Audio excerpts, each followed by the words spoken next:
नमस्कार दोस्तों, मैं अपने YouTube चैनल पर आपका एक बार फिर स्वागत करता हूँ। कल हमने सुरक्षा चिन्ह दो प्रकार के पढ़ लिए थे। अब दो प्रकार के सुरक्षा चिन्ह और बाकी है जो अभी अपन पढ़ेंगे, ठीक है ना। कल दो प्रकार के पढ़े थे अपन ने सुरक्षा चिन्ह।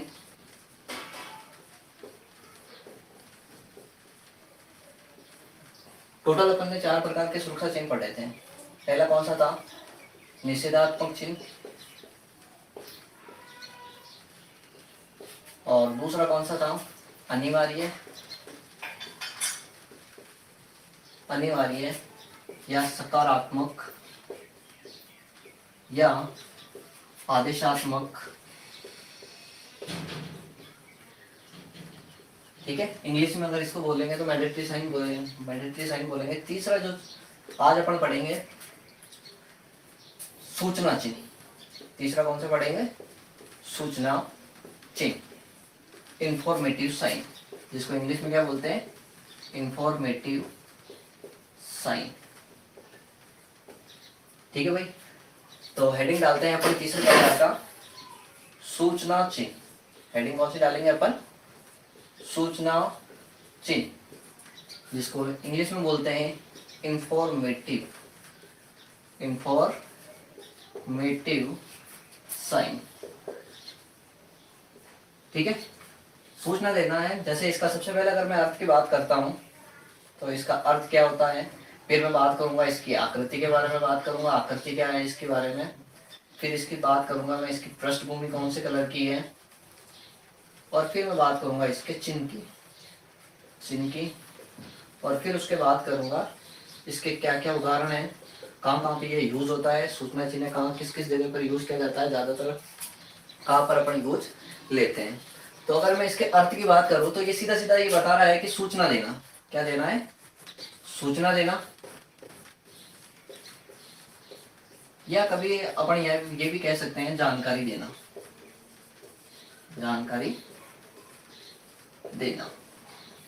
ठीक है भाई। अगर मैं इसकी आकृति की बात करता हूं तो इसकी आकृति जो होगी ना भाई, ये होगी वर्गाकार। ठीक है, क्या होगी? वर्गाकार हो सकती है, या इसको कभी कभार बोला जा सकता है आयताकार। अगर मैं इसकी पृष्ठभूमि की बात करता हूं तो इसकी जो पृष्ठभूमि होगी वो कौन से कलर की होगी? तो सर ये होगी हरे रंग की। कौन से कलर की होगी? ये हरे रंग की। और चिन्ह की अगर मैं बात करूंगा तो चिन्ह इसके ऊपर प्लस का चिन्ह होता है, तो वो कौन से कलर का होगा? सफेद रंग का। कौन से कलर का होगा वो? सफेद रंग का। ठीक है, यानी कि अगर मैं बेटर तरीके से अगर समझाऊं तो यहाँ पे इस प्रकार का जो चिन्ह बना हुआ होगा, इंफॉर्मेटिव साइन होता है वो इस प्रकार का। ये जो प्लस चिन्ह आपको दिखाई दे रहा है, ये आपने कई बार देखा भी होगा, इसके बारे में आपको जानकारी मिली भी होगी। ये जो पृष्ठभूमि दिखाई दे रही है वाली, तो ये जो पृष्ठभूमि दिखाई दे रही है एक्चुअली ये कौन से कलर की होती है? तो सर ये होती है हरे रंग की। कौन से कलर की होती है? हरे रंग की होती है। और ये जो चिन्ह दिखाई दे रहा है आपको, जो प्लस का साइन है, ये कौन से कलर का है? ये सफेद रंग का है। ये कौन से कलर का है? सफेद रंग का। ठीक है भाई, तो यहाँ पे आपको इस प्रकार की जो जानकारी आपको मिलती है, तो यहाँ पे आपको पता लग जाएगा कि सूचना चिन्ह के बारे में आपको क्या प्रोवाइड कर रहा था। सूचना देना, जानकारी देना, आकृति इसकी वर्गाकार या आयताकार होती है, इसकी जो पृष्ठभूमि कौन से कलर की होती है? हरे रंग की होती है। चिन्ह कौन से कलर का होगा? सफेद रंग का। अब जैसे अपन इसकी बात करते हैं तो इसके मतलब अपने को क्या क्या करना है, जो इसके जो उदाहरण है, अगर सूचना जैसे इंफॉर्मेटिव अगर साइन के लिए बता रहा है, सूचना देने के लिए बता रहा है, तो जैसे आपने कभी देखा होगा पेजर, नल बना हुआ देखा ही होगा आपने कभी। ठीक है, पेयजल के लिए इसका उदाहरण है। दूसरा आपने देखा होगा चिकित्सा सुविधा दल, और ये जानते हैं अधिकतर जो चिकित्सक होते हैं उनके गाड़ी के पीछे क्या होता है? मोटरसाइकिल के पीछे इस प्रकार का साइन लिखा हुआ होता है, जिससे अपने को पता लग जाता है कि ये इससे संबंधित कार्य करता है। ठीक है, तो यहाँ पे क्या हो जाएगा? चिकित्सा सुविधा दल।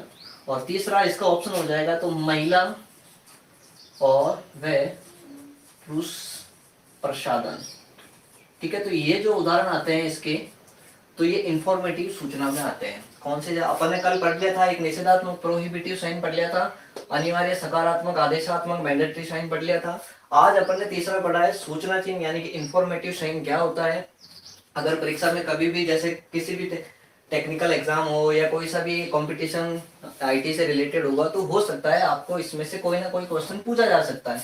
और वो क्वेश्चन लगभग से लगभग देखो 4-5 प्रकार के बन सकते हैं। जैसे सूचना चिन्ह का अगर अर्थ पूछे तो अलग अलग अर्थ पूछ सकता है। जैसे सूचना देना है तो सीधा सीधा अर्थ सूचना चिन्ह देना या जानकारी देना। आकृति की अगर मैं बात करता हूँ तो वर्गाकार हो सकती है, लेकिन कई बार ये आयताकार भी लिखा हुआ आता है परीक्षा में, ठीक है, वो सिर्फ कंफ्यूज करने के लिए देते हैं।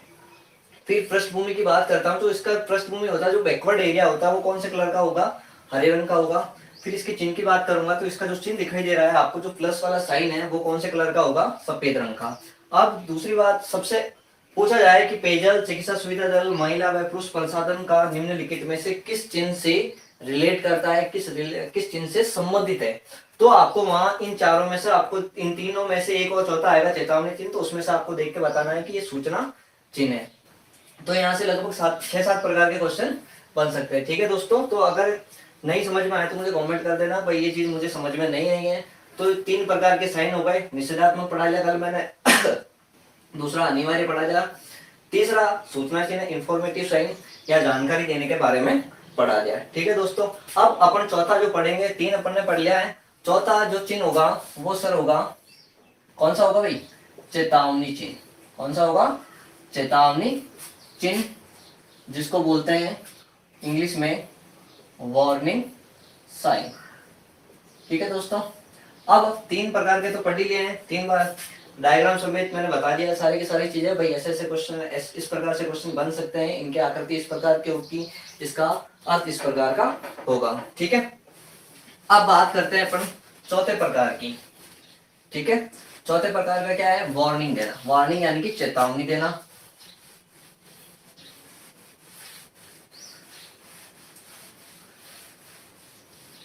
चौथा क्या हो जाएगा इसकी, चेतावनी। ठीक है भाई, चौथा हेडिंग डालते हैं चेतावनी चिन्ह। कौन सा होगा, चेतावनी चिन्ह, जिसको इंग्लिश में क्या बोलते हैं, वार्निंग साइन। तो अगर मैं इसके अर्थ की बात करता हूं तो आपने देखा चेतावनी क्यों दे रहा है, यानी कि आपको किसी भी क्षेत्र में अगर आप काम कर रहे हो और वे एरिया अगर दुर्घटना युक्त होता है तो वहां पे चेतावनी चिन्ह लगे हुए होते हैं, यानी कि वार्निंग साइन लगे हुए होते हैं। तो सबसे पहले इसका अर्थ जो आता है वो किसको इंडिकेट करता है, तो यह अर्थ करता है इसको भय या संकट, भय या संकट से सावधान, भय या संकट से सावधान। अगर मैं इसकी आकृति की बात करता हूं तो सर इसकी आकृति जो होती है वो होती है सर त्रिभुजाकार। क्या होती है भाई, त्रिभुजाकार। ठीक है, और फिर इसकी मैं बात करता हूं, इसकी जो पृष्ठभूमि होती है वो कौन से कलर की होती है, तो इसकी जो पृष्ठभूमि होगी वो कौन से कलर की होती है सर, वो होती है सर पीले रंग की। कौन से कलर की होती है, पीले रंग की। ठीक है, फिर इसके बाद आता है इसका चिन्ह का रंग कैसा होता है और इसका फाल्ट का रंग कैसा होता है, तो एक दोनों सेम कलर के होते हैं, चिन्ह का रंग और प्लस इसका बॉर्डर। अभी बताऊंगा बॉर्डर क्या होता है। तो इन दोनों का जो कलर होगा वो कौन से कलर का होगा भाई, वो होता है सर काले रंग का। ठीक है, कौन से कलर का होगा, काले रंग का। तो इस प्रकार का जो चेतावनी चिन्ह है तो सामान्य तौर पे इस टाइप का होगा, यानी कि मैं यहाँ बना देता हूँ इस टाइप का क्वेश्चन, ये इस टाइप का होगा। ठीक है, और ये जो दिखाई दे रही है ये वाली जो लाइन, ये वाली जो लाइन दिखाई दे रही है, ये वाली जो लाइन दिखाई दे रही है इसको बोलते हैं बॉर्डर। कौन सी लाइन, इसको बॉर्डर बोलते हैं। और ये कौन से कलर की होती है सर, ये काले रंग की होती है। कौन से कलर की होती है भाई, काले रंग की। और इसके अंदर जो ये फॉल्ट दिखाई देता है, ये इस प्रकार का जो सिंबल होता है वो किसको इंडिकेट करता है, तो सर ये भी कौन से कलर का होगा, ये भी चिन्ह काले रंग का होगा। और ये जो पृष्ठभूमि दिखाई दे रही है इसके पीछे की, ये कौन से कलर की होगी, येलो या पीले रंग की।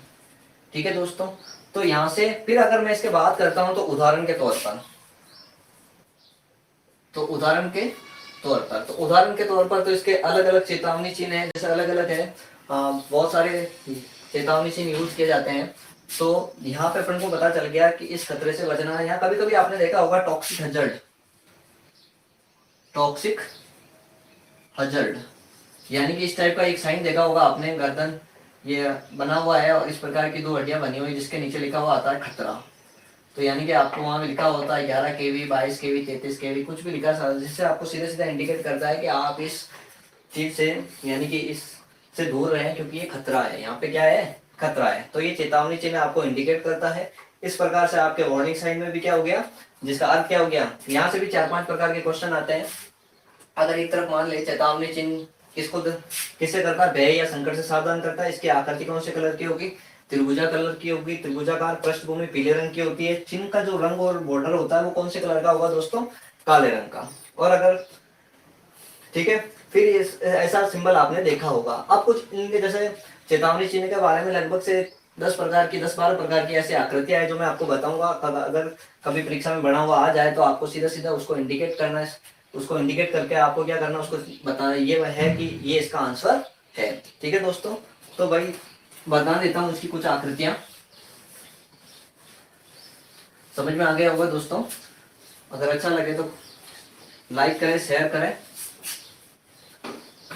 अब चेतावनी चिन्ह कुछ दे रखे हैं उसके बारे में बता देता हूं आपको कि इनके कुछ कुछ अलग अलग टाइप के साइन है, चिन्ह है। तो देखो आपने कभी कभी ऐसा चिन्ह देखा होगा इस प्रकार का, risk of fire, risk of fire, यानी कि वह क्षेत्र जहां पर आग लगने का खतरा ज्यादा रहता है। तो वहां पे सीधा सीधा ऐसा सिंबल लिखा हुआ होगा रिस्क ऑफ फायर, यानी कि आप अगर वहां पे काम कर रहे हो तो आपको वहां पे सावधानी बरतनी होगी। हो सकता है अगर आपने सावधानी नहीं बरती हो और आपकी वजह से वहां पे फायर आग लग सकती है। तो वहां पे एक सीधा सीधा, तो अगर परीक्षा में ऐसा पूछ रहे हैं रिस्क ऑफ फायर, तो देखो ये त्रिभुजाकार आकृति आपको सीधा सीधा दिखाई दे रही है। तो सीधा सीधा किस में जाएगा, ये चेतावनी चिन्ह में जाएगा। ठीक है, अगर इसी के प्रकार से अगर मैं दूसरा बताऊं आपको, तो ये जो दूसरा प्रकार का है ये भी देखो, ये देखो ये जो सिंबल होता है इसको बोलते हैं फॉल्ट, यानी कि दोष। इसको क्या बोलते हैं, दोष। तो इसको क्या बोलेंगे कि electric shock, risk of electric shock.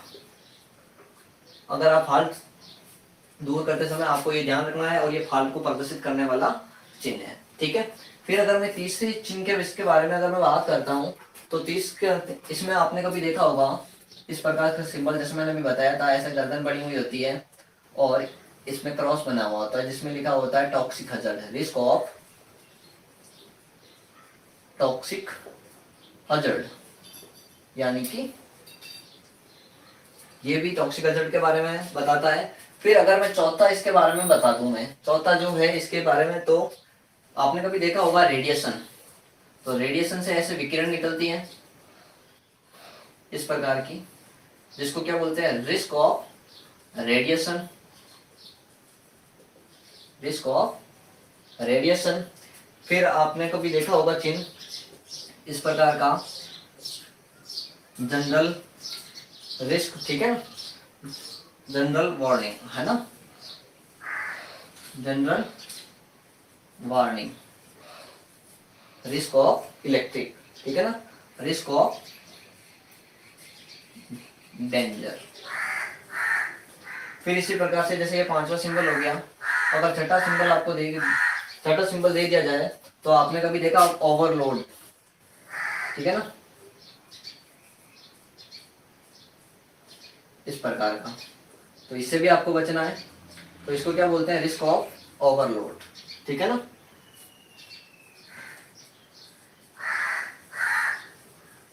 तो इस प्रकार के बहुत सारे साइन हैं, आपको पहचानने होते हैं। इस प्रकार में आपको देखना होता है चेतावनी चिन्ह कौन सा है। तो चेतावनी चिन्ह को पहचानने का सबसे बेस्ट एक तरीका यही है कि उनकी आकृति आपको चेक करनी, कि उनकी आकृति किस प्रकार की है, त्रिभुजाकार आकृति है या वर्गाकार है या उसकी गोलाकार आकृति है। तो उससे आप अंदाजा लगा सकते हो कि ये उससे रिलेट करता है, ठीक है ना दोस्तों।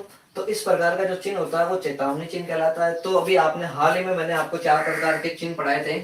सबसे पहला मैंने पढ़ाया था निषेधात्मक साइन पढ़ाया था, प्रोहिबिटिव साइन पढ़ाया था, दूसरा मैंडेटरी साइन पढ़ाया था, ठीक है, आदेशात्मक, सकारात्मक, ठीक है। तीसरा मैंने जो पढ़ाया था सूचना चिन्ह, जानकारी देना, इंफॉर्मेटिव साइन देना। और जो चौथे का था वो चेतावनी चिन्ह के बारे में मैंने बता दिया। इस प्रकार की जो भी सिंबल है मैंने बता दिया आपको, और आपकी बुक्स में अगर और देखोगे तो उसमें आपको और भी मिल जाएगा। लेकिन कई बार परीक्षा में ऐसे क्वेश्चन आ जाते हैं, सीधा सीधा ऐसा त्रिभुज बना हुआ आता है और आपको पूछते हैं कि निम्नलिखित में से ये किस चिन्ह को इंडिकेट करता है। तो आपको इंडिकेट करने का मतलब चेतावनी चिन्ह का हमेशा त्रिभुजाकार आता है। तो आपको जहां जहां आकृति त्रिभुजाकार दिखती है वहां पे आपको वार्निंग चिन्ह करना है, ठीक है। अगर वर्गाकार या आयताकार आ जावे तो आपको कौन सा सूचना इंफॉर्मेटिव की जानकारी देना है, ठीक है, जानकारी देना सूचना चिन्ह की हो गई। और यदि आपको गोलाकार वाले में आ जाए तो गोलाकार का तो बहुत कम पूछा जाएगा, क्योंकि दो आकृतियां रिलेट करती है, निषेधात्मक चिन्ह और कौन सी करती है, आदेशात्मक चिन्ह। तो इस प्रकार से अपने ये 4 प्रकार के सुरक्षा चिन्ह पढ़े हैं, ठीक है दोस्तों। अगर समझ में आए तो अच्छी बात है, नहीं समझ में आए तो मुझे कमेंट करके बता दे भाई कि ये चीज हमारे समझ में नहीं आई, ठीक है दोस्तों। आज के लिए इतना ही, ठीक है। और अच्छा लगे तो लाइक करना, शेयर करना और कमेंट करना ना भूलें, ठीक है दोस्तों। बाय बाय, मिलते हैं कल।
नमस्कार दोस्तों, एक बार अपने मेरे YouTube चैनल पर आपका मैं फिर से स्वागत करता हूँ। अभी मैं पहले मैंने इलेक्ट्रिशियन के बारे में आपको पढ़ाया था, अभी मैं कुछ साइंस के बारे में पढ़ाऊंगा, विज्ञान, ठीक है, विज्ञान, साइंस, साइंस के बारे में।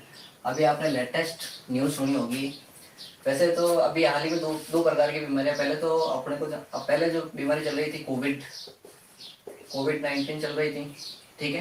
लेकिन हाल ही में अभी कुछ जानकारी से पता चला है कि एक नई बीमारी आ गई, जिसको क्या बोलते हैं अपन, जिसको, ठीक है, उसको बोलते हैं ब्लैक फंगस, है ना, फंगस, ठीक है। इस बीमारी के बारे में पहले बताने से पहले मैं फंगस के बारे में बता देता हूँ। फंगस क्या होता है, फंगी क्या होती है, या विज्ञान की भाषा में बोले तो कवक क्या होता है। इस प्रकार की आकृति आपने गांवों में देखी होगी। इस प्रकार की जो एक आकृति होती है गोल गोल, ठीक है, इसको बोलते हैं फंगी, ठीक है, जिसको बोलते हैं कवक, ठीक है। तो कवक जो होता है, कवक का जो अध्ययन किया जाता है, कवक इसका जो अध्ययन किया जाता है उसकी शाखा को क्या बोलते हैं सर, इसकी शाखा को बोलते हैं माइकोलॉजी। इसकी शाखा को क्या बोलते हैं, माइकोलॉजी। और ये कई बार पेपरों में पूछा गया है, ठीक है, माइकोलॉजी में, ठीक है। और दूसरी बात, अगर इसमें बात करूं, हरित लवक, जिस प्रकार से पौधों में हरित लवक होता है ना, लेकिन इनमें हरित लवक नहीं होता है, ठीक है,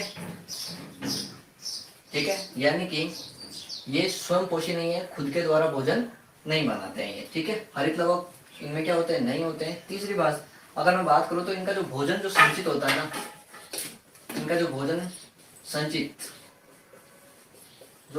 संचित रहता है वो किसके रूप में रहता है, वो रहता है भाई ग्लाइकोजन के रूप में, ग्लाइकोजन के रूप में। किसके रूप में रहता है, ग्लाइकोजन के रूप में। यानी कि कहीं अगर मैं बात करूं तो ग्लूकोज का ही ये एक पार्ट होता है, ठीक है। और इनकी जो शर्करा होती है, इनकी जो कोशिका भित्ति होती है, सेल वॉल, कोशिका भित्ति, ठीक है, ये किसकी बनी होती है, तो ये काइटिन की बनी होती है, किसकी बनी होती है? ये काइटिन पदार्थ की बनी होती है। जैसे पेड़ पौधों में सेल्यूलोज की बनी होती है, ठीक है, उसी प्रकार से इस प्रकार की इनकी कोशिका भित्ति किसकी बनी हुई होती है? काइटिन की बनी हुई होती है। ठीक है दोस्तों, तो ये बेसिक बेसिक जानकारी थी। और देखो कई बार एग्जाम में पूछा भी गया है, जैसे 2-3 प्रकार के मैंने एग्जाम दिए थे, उसमें एक एग्जाम था रेलवे और एक एग्जाम DRDO, ठीक है। और अभी हाल ही में मैंने एक NFL का दिया था, नेशनल फर्टिलाइजर लिमिटेड। उनमें ये सीधा सीधा पूछा गया था कि इसके अध्ययन को, जो कवक का जो अध्ययन किया जाता है वो किस ब्रांच में किया जाता है? साइंस की में तो माइकोलॉजी में किया जाता है, ठीक है। और एक इनके ज्यादातर जो क्वेश्चन बनता है यहाँ से बनता है, इनकी जो कोशिका भित्ति होती है वो किसकी बनी हुई होती है? काइटिन पदार्थ की बनी होती है। और अगर कभी आपको ध्यान हो तो ध्यान रखना, कभी पेड़ पौधे जो प्लांट होते हैं, समझ में आ गए ना? प्लांट पेड़ पौधे होती है, जो उनकी जो कोशिका भित्ति होती है, सेल वॉल होती है, वो किसकी बनी होती है? तो ध्यान रखना वो सेल्यूलोज की होती है। किसकी होती है? सेल्यूलोज की होती है, जो कठोर हार्डेस्ट पार्ट होता है पेड़ पौधों का, ठीक है। तो ये बेसिक बेसिक जानकारी हो गई किसके बारे में? कवक के बारे में। अगर परीक्षा में आपसे पूछ ले कहीं पे भी, जैसे आपने कंपटीशन एग्जाम की तैयारी कर रहे हो और आपके लिए फायदेमंद हो जाए कि इसका अध्ययन किस शाखा में किया जाता है, तो माइकोलॉजी में किया जाता है, ठीक है दोस्तों। दूसरी बात, हरित लवण आप जानते हो, पेड़ पौधे क्या करते हैं? सूर्य के प्रकाश में क्या करते हैं? अपना स्वयं भोजन बनाते हैं, तो उनमें क्लोरोफिल होता है। लेकिन यहाँ पे क्लोरोफिल यानी कि हरित लवक नहीं होता है, तो ये स्वयं अपना भोजन नहीं बना पाते हैं, सीधी सी बात है। इनमें जो भोजन संचित रहता है वो किसके रूप में होता है? ग्लूकोज के रूप में, ग्लाइकोजन के रूप में होता है, ठीक है। और इनकी जो कोशिका भित्ति होती है, काइटिन होती है, वो किसकी बनी हुई होती है? ये सर काइटिन की बनी हुई होती है। ये था इसकी बेसिक जानकारी फंगस के बारे में। अगर मैं अभी आज बात करूं, जैसे मैंने सबसे पहले हेडिंग डाली थी ब्लैक फंगस, किसके बारे में डाली थी मैंने? तो अगर जिसको लिखना हो तो लिख सकते हैं, ठीक है। अब बात करते हैं दोस्तों ब्लैक फंगस, ठीक है। ये कौन सी बीमारी है? पहले ही अपन कोरोना से जूझ रहे हैं, ठीक है ना, जिसकी दूसरी लहर बहुत ही खतरनाक चल रही है अभी हाल ही में, ठीक है। और ये ब्लैक फंगस के इसके कुछ लक्षण देखे गए हैं। किन किन स्टेटों में देखे गए? लगभग से लगभग देखो, एक तो महाराष्ट्र में देखे गए हैं, ठीक है, और दूसरा राजस्थान में भी इसके देखे गए हैं, ठीक है, और तीसरा शायद झारखंड, इनमें ये लक्षण देखे गए हैं। वहां पे मतलब मरीजों में ये लक्षण देखे गए। कौन से मरीज? कोविड-19 का मतलब आप जानते ही हो, कोरोना हो गया इसका नाम, कोरोना वायरस डिसीज, है ना, नाम ध्यान हो तो। और ये 19 कहाँ से आया? तो ये सर सबसे पहला जब ये बीमारी आई तो वो वर्ष कौन सा था? 2019, इसलिए इसको बोलते हैं कोरोना वायरस डिसीज 2019, ठीक है। और ये कौन जारी करता है? ये सर करता है WHO, वर्ल्ड हेल्थ ऑर्गेनाइजेशन, नाम सुना होगा आपने, WHO, ठीक है, विश्व स्वास्थ्य संगठन, ठीक है। तो इन्होंने ये इसके बारे में बताया था, लेकिन ये तो अभी चल ही रहा है, तो इसके बारे में पर ज्यादा जिक्र नहीं करेंगे, आपको सभी को पता है इसके लक्षण क्या है, ठीक है ना। तो अभी हाल ही में कुछ व्यक्तियों में, यानी कि इन स्टेटों में कुछ व्यक्तियों में ये लक्षण दिखाई दिए गए हैं, तो ब्लैक फंगस, ठीक है। इसका दूसरा नाम अगर अपन बोलेंगे तो इसको बोलते हैं म्यूकोर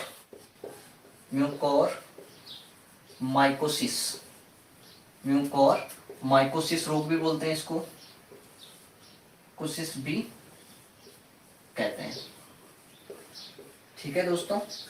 म्यूकोर यानी कि ब्लैक फंगस जो होता है, इसको दूसरे नाम से अगर परीक्षा में पूछ लेवे कि म्यूकोर माइकोसिस किसे कहते हैं और ये किसकी वजह से आया था, तो ये सेम एज इट इज, लेकिन थोड़े से अलग है, इसके लक्षण थोड़े से अलग है। अब ये फैलता कैसे है भाई? किन किन चीजों से ये फैलता है? हेडिंग डाला फैलता, ये किस किस चीजों से फैलता है? तो सबसे पहले आपने नाम सुना होगा मिट्टी, देखो मिट्टी, पेड़ पौधों,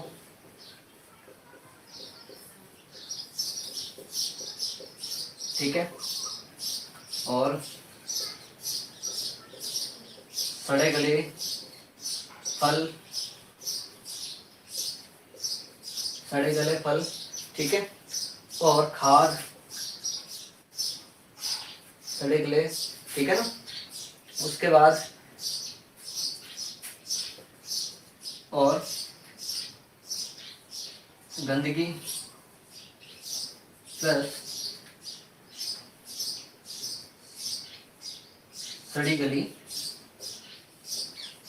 सब्जियों से, सड़ी गली सब्जियों से। यानी कि अगर किसी व्यक्ति को इस प्रकार का ब्लैक फंगस नाम की अगर कोई बीमारी हो रही है तो वो फैलता किन किन कारणों से है, तो वो व्यक्ति या तो मिट्टी से रिलेट करता है, मिट्टी में यानी कि मिट्टी से फैलता है, ये पेड़ पौधों के सड़ने से, सड़े गले फल खाने से, खाद से, गंदगी और सड़ी गली सब्जी खाने से इस प्रकार का ब्लैक फंगस रोग फैलता है। ठीक है। अब दूसरी बात है कि मनुष्य के कौन से लक्षणों को ये प्रभावित करता है, सोचने वाली बात है ये। मनुष्य के कौन से अंग को प्रभावित, कौन से अंगों को प्रभावित करता है, ये बहुत इंपॉर्टेंट क्वेश्चन है। कौन से अंगों को प्रभावित करता है या दूषित करता है। तो देखो सबसे पहला अगर बात करता है तो अभी हाल ही में इसकी जानकारी जो प्राप्त होती है वो सबसे पहले करते हैं, ये आंख को सबसे ज्यादा नुकसान पहुंचाता है। किससे? आंख को, यानी कि आंख की रोशनी चली जाती है इस प्रकार की बीमारी से। दूसरी मैं बात करूं तो ये नाक, ठीक है, आंख हो गया, नाक हो गई, ठीक है। तीसरा जो हो गया वो हो गया दिमाग यानी कि मस्तिष्क। चौथी जो चीज हो गई वो फेफड़े। आपको पता ही है सबसे ज्यादा अगर कोरोना के बारे में आपको पता चल रहा है तो फेफड़े से पता चल रहा है कि फेफड़े का संक्रमण होने से कोरोना डिसीज हो रहा है, जिससे काफी व्यक्तियों की मृत्यु भी हो रही है। आपने कहीं ना कहीं सुना होगा 25% या 75% उनके फेफड़े सड़ गए हैं, ठीक है ना। कभी कभी एक्सरे में आपको पता लग जाता है। तो इस प्रकार तो ये जो मनुष्य के लक्षण दिखाई देता है सबसे पहले, लेकिन इस प्रकार का जो होगा ब्लैक फंगस सबसे पहले अटैक कहाँ करेगा, वो आंख पर करेगा जिससे व्यक्ति की रोशनी चली जाती है, ठीक है। फिर दूसरी बात ये करेगा फेफड़े पर, फेफड़े को संक्रमण करेगा, ठीक है ना। और ऐसे सीधा सीधा अगर कोविड-19 का देखे तो सीधा फेफड़े पर संक्रमण करता है। पहले हल्का खांसी जुकाम होता है, फिर धीरे धीरे क्या करता है वो फेफड़े तक जाता है और फेफड़े को संक्रमित करना स्टार्ट कर देता है। 10 से 12 दिन के अंदर वो उसको क्या करता है पूरा खराब कर देता। अगर आप समय पर नहीं चेतते हैं तो उसकी मृत्यु भी हो जाती है, ठीक है ना। तो इस प्रकार से ये आंख, नाक, दिमाग और फेफड़े को क्या करता है, ये संक्रमित करता है। फिर पांचवी चीज क्या है कि जो व्यक्ति कोविड-19 से, इससे जो व्यक्ति कोविड-19 से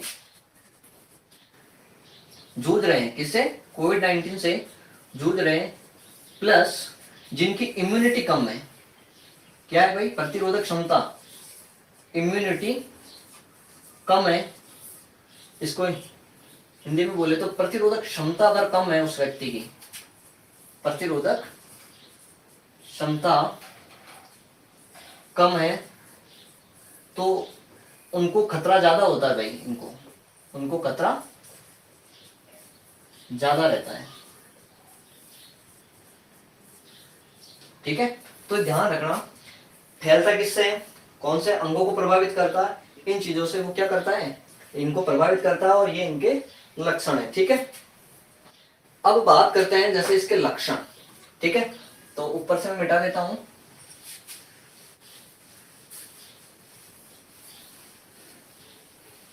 अब ये इसके व्यक्ति में लक्षण क्या क्या है, आपने ये फैलता कैसे है और मनुष्य के कौन से अंगों को प्रभावित करता है।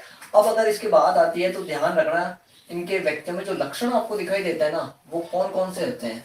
तो सबसे पहले यह करता है, सबसे पहले आंख पर अटैक करता है। किस पर करता है? आंख पर अटैक करता है, ठीक है। जैसे सबसे पहले अगर आए तो चेहरे के एक तरफ सूजन आना, चेहरे के एक तरफ सूजन आना या सुन रहना,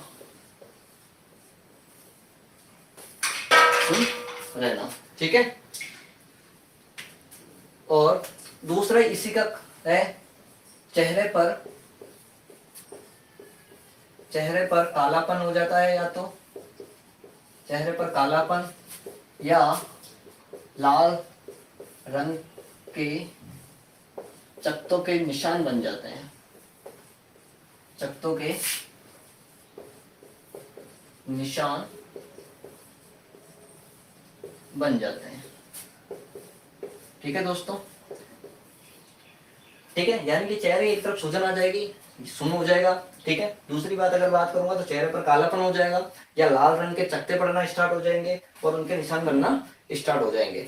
तीसरी बात आपने देखी होगी, हाल फिलहाल में कोविड-19 का सेम लक्षण है नाक बंद होना, यानी कि जुकाम लगना। क्या हो जाएगा भाई, नाक बंद होगा,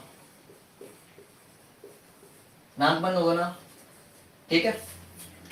चौथी चीज क्या हो जाएगी, नाक से क्या हो जाएगा, नाक से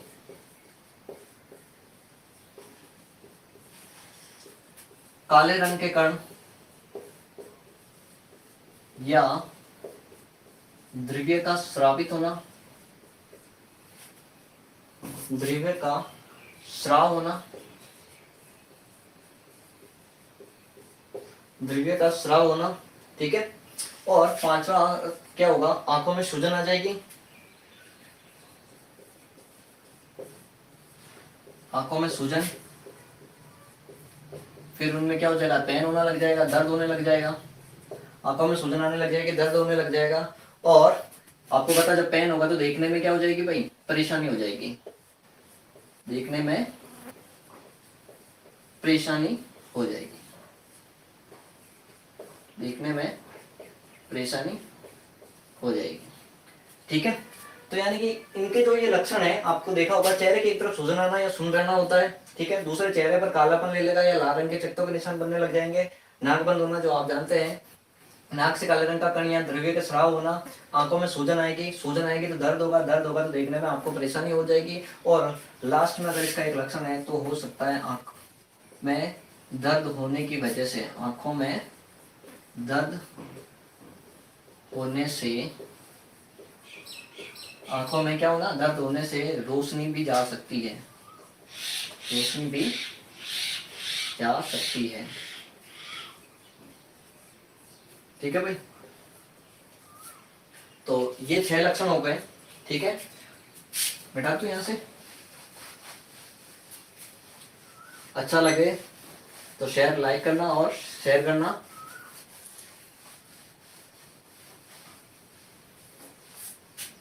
देखो अब ये जो इस प्रकार के जो लक्षण दिखाई देते हैं कि अगर किसी व्यक्ति में, तो देखो कुछ ये ऐसे व्यक्तियों में फैलता है। अब ये कौन से व्यक्तियों में ज्यादातर फैलता है, जैसे अंगों को प्रभावित करता है, और कौन से व्यक्तियों में फैलता है ये, अगर मैं बात करूं कौन से व्यक्तियों में, ठीक है ना। तो देखो जो व्यक्ति जैसे कोविड-19 से ग्रसित है और जो वेंटिलेटर पे होता है, जिसको ज्यादा ऑक्सीजन की जरूरत होती है, वेंटिलेटर पर होता है, यानी कि आपको पता है वेंटिलेटर पर होने का मतलब उसको O2 की ज्यादा जरूरत पड़ेगी, O2 की आवश्यकता होगी,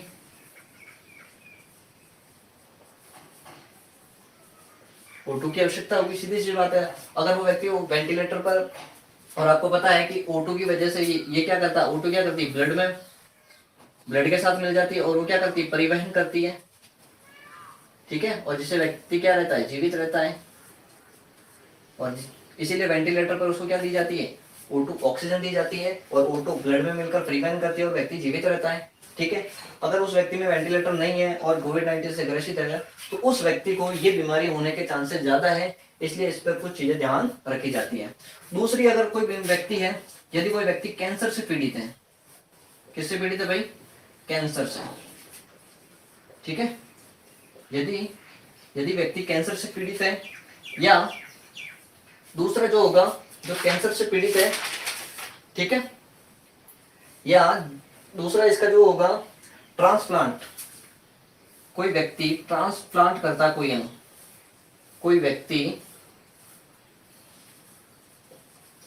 व्यक्ति अपना अंग ट्रांसप्लांट करता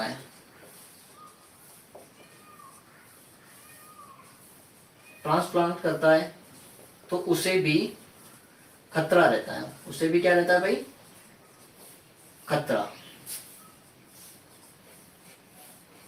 तो इस प्रकार के व्यक्तियों को इस बीमारी से बचना चाहिए कि जो व्यक्ति कोविड-19 से वैसे जूझ रहा है तो उसको वेंटिलेटर पर रखना चाहिए, O2 की आवश्यकता होनी चाहिए। कैंसर से पीड़ित व्यक्ति, आपको पता है कैंसर क्यों होता है, कैंसर एक ऐसी बीमारी होती है जिसमें अनियंत्रित कोशिकाएं बार बार क्या रहती है, बार बार मरती है और बार बार पुनर्जीवित होकर नई कोशिका नई सेल्स का निर्माण करती रहती है, जिससे वो कैंसर का निर्माण होता रहता है। ठीक है ना। तो इस कैंसर से जो पीड़ित व्यक्ति है उसको ज्यादा होने का खतरा रहता है, क्योंकि कोई व्यक्ति जिसने अपना कोई अंग ट्रांसप्लांट करा है यानी कि लिया है, और किडनी को भी, महत्वपूर्ण किडनी भी है, उसमें अंग का अगर ट्रांसप्लांट करता है तो उसमें भी ये प्रॉब्लम्स आ सकती है। ठीक है। अब सबसे बड़ी बात देखो, आपने लक्षण के बारे में जान लिया, कौन से व्यक्तियों में फैलता है, कौन से अंगों को प्रभावित करता है और कैसे फैलता है। ठीक है भाई। तो अगर अपन इसके बात करें उपाय, तो देखो सारी चीजें अपन ने पढ़ ली है, तो अगर अपन इसके बारे में पढ़ेंगे उपाय क्या है, तो आपको पता है किसी भी बीमारी के उपाय होगा या टीका लगेगा। अभी कोविड-19 का टीका चल ही रहा है, आपको पता है कोविड चल रहा है, कोवैक्सीन चल रहा है, मॉडर्ना चल रहा है। ठीक है ना।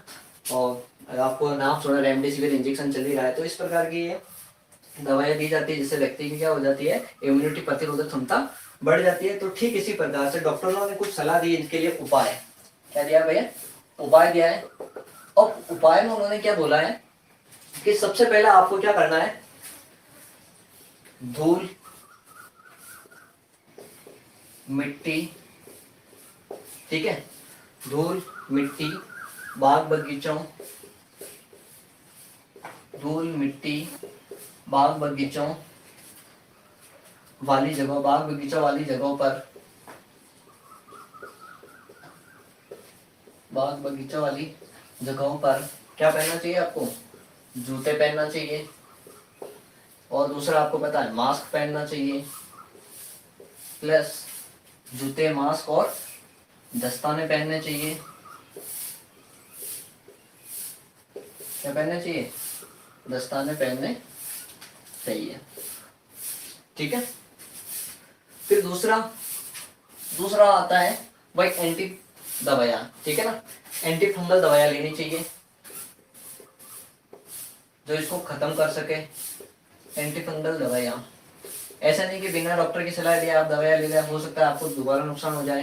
तो एंटी फंगल दवाइयाँ आपको लेनी किसके जरिए लेनी है, डॉक्टर की सलाह पर लेनी है। किसकी सलाह पर लेनी है, डॉक्टर की सलाह पर। ठीक है। ठीक है भाई। तो इस प्रकार से इसके दो प्रकार के उपाय हैं। आपको धूल, मिट्टी, बाग बगीचों वाली जगहों पर जूते, मास्क, दस्ताने पहनने चाहिए। एंटी फंगल दवाइयाँ किसके सलाह पर लेनी चाहिए, डॉक्टर की सलाह पर आपको लेनी चाहिए। अपनी मन मर्जी से आपको किसी भी प्रकार की दवाइयाँ नहीं लेनी चाहिए, हो सकता है आपको दो उल्टा नुकसान कर देवे। तो इसमें यही चीज दी गई है कि अभी हाल ही में कोरोना चल ही रहा है, कोविड-19 चल ही रहा है, लेकिन हाल ही में पता चला कुछ जगहों पर के इस प्रकार के मरीज भी पाए गए हैं, जैसे राजस्थान हो गया, महाराष्ट्र में हो गया। ठीक है। वहाँ तो इस प्रकार को इसको बोलते हैं, कौन सा है, ब्लैक फंगस, यानी कि आंखों को ज्यादा प्रदूषित करता है, दूषित करता है। ठीक है। तो यहाँ पे आपने देखा कि इस प्रकार की जो चीजें, जो देखो मैंने कैसे फैलता है, ठीक है, कैसे फैलता है, फिर कौन से अंगों को प्रभावित करता है, तीसरी चीज किन व्यक्तियों में फैलता है। ठीक है। चौथा इसका उपाय क्या है। तो मैंने सारी जानकारी यहाँ पे आपको दे दी है। इससे बनने वाले क्वेश्चन अगर आप पढ़ोगे तरीके से तो आपको पता लग जाएगा कि कहाँ कहाँ पर इनकी कौन कौन से क्वेश्चन अपने से पूछे जा सकते हैं। ठीक है दोस्तों। तो मैंने आज आपको किसके बारे में बताया है, ब्लैक फंगस। ठीक है भाई। अच्छा लगे तो लाइक करना और मुझे कमेंट करना। कहीं पे गलती हो जाती है तो मुझे तुरंत बता देना। ठीक है। और मैं और इससे और अच्छे अच्छे वीडियो लेकर आऊँगा अपने इस यूट्यूब चैनल पर। ठीक है दोस्तों। Okay, take care, bye bye. मिलते हैं अगले दिन, या जब भी मेरे को टाइम मिलेगा मैं अपने यूट्यूब चैनल पर अपना वीडियो अपलोड करता रहूँगा। थैंक यू दोस्तों।